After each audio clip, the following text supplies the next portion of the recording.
Hello, today I'm sharing a card for Mother's Day using Altenew's bold alphabet dies and the Amazing You stamp set. I picked up the bold alphabet dies when they were on sale, and I already think it's a great deal, something that I can use for many cards to come. For these cards today, I wanted to make something super simple and sweet for my mom, and I had this idea in my head for a while. And I wanted to make two cards since I already had the supplies out, so I die cut out mom on white cardstock and also on a gold paper I had lying around. My mom usually doesn't like white flowers, so I had planned on doing a gold themed card for her. But while making these two cards, I had run across a bunch of things that I ended up changing and changing my mind about. So I go ahead and stamp and heat emboss some of the floral images from the Amazing You stamp set on vellum. And I wanted a softer look, so that's why I chose to use Vellum. I also tested out three different embossing powders: Hero Art's Satin Pearl, White, and Gold. And while looking at it, Satin Pearl didn't work for what I was planning to do, but I really liked how the white looked, and the gold was originally for my mom. I also stamped out additional floral images in case I needed them. And since I already had the supplies out, I figured even if I don't use them, I can store them away and use them for later cards. But it's good just to have extras in case something goes wrong.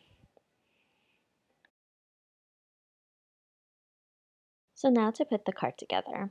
I wanted to make one card pink and white and the other card purple and gold.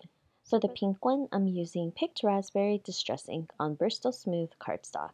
And once I got the color dark enough for my liking and blended out nicely, I wanted to add water splatters, so I took my watercolor brush and flicked it against an acrylic block. And I also wanted an added interest to the background, so I pulled out my Fine-Tech watercolors and used the gold in the set for additional splatter.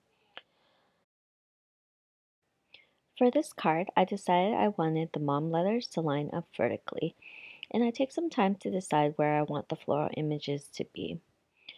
The more I played with it and the more I looked at it, I decided that it looked a little too white, so I wanted to add some color to this. So I took an extra image that I had stamped and cut out to test out how green would look with this background. So I flipped the image over and colored it with a Copic marker.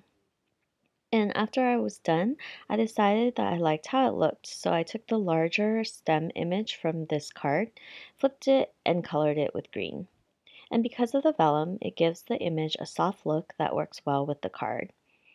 And it does give it a pop of color against all that white and pink. And one note is that you don't want to color the heat embossed image directly because it will ruin the Copic marker against the heat embossing. So when I had all the images laid out to my liking, I felt like something was still missing. So I pulled out some pretty pink posh gems and I tried it out in the center of the flowers. But the pink that I had was a little too subtle and I didn't even notice a big difference in the card, so I felt like that wasn't the right embellishment. I also pulled out some Crafting Desert Diva pink droplets and I really liked how these looked. It really popped against the card and it tied it all together and it gave the card a overall more finished look. Once I was happy with the images, I used my Xyron sticker maker to make all my images into stickers so I could easily adhere them to the card. And with vellum, it's a little tricky with the adhesive you use because you can see through the vellum. So usually when I work with vellum, I use the Xyron sticker maker or stick it adhesive so you can't see the adhesive on the vellum. And the good thing about this particular adhesive is that if you don't press it down completely, you can still carefully move the images around until you're happy with how it looks. As you can see, I move it around once I adhere it down, and I change it just because I didn't like how something looked, and it's not hard to do with this. So it's a big perk in using this. But later on, I will go in and add a little glue behind the heat emboss portions just because that larger stem I couldn't fit through my Xyron sticker maker. So I just add little bits of glue right behind it and you can't really tell. So once I'm done, I will add glue to the center of the flowers and add the little droplets. And I think that this really completes the look. It just adds that pop of color that this card needs. And later on, I actually add a fourth flower to the side of the mom because I was covering up a water splatter that I didn't really like. So for the second card, I'm doing the exact same thing I did with the pink card, except I'm using Wilted Violet Distress ink. And for some reason, I had a harder time blending this purple color, but adding the water and gold splatter helps create enough distraction that you don't really notice it. And since I had been planning to do a gold themed card, I played with the images before adhering it using glue. And I'm glad I didn't just go ahead and add glue because the more I played with it, the less I liked it. I had tried really hard to like how it looked, but there was just something about it that I didn't like. And it just might be my personal preference, but I just couldn't. I had even tried to add some iridescent gems to the card, and in the end, I just decided to change the letters and the floral images to white. So for the card, I'm having the mom letters line up horizontally so that the two cards weren't exactly the same. And compared to the gold, I really liked how the white heat embossing popped on the purple. And it just looked much better in my eyes.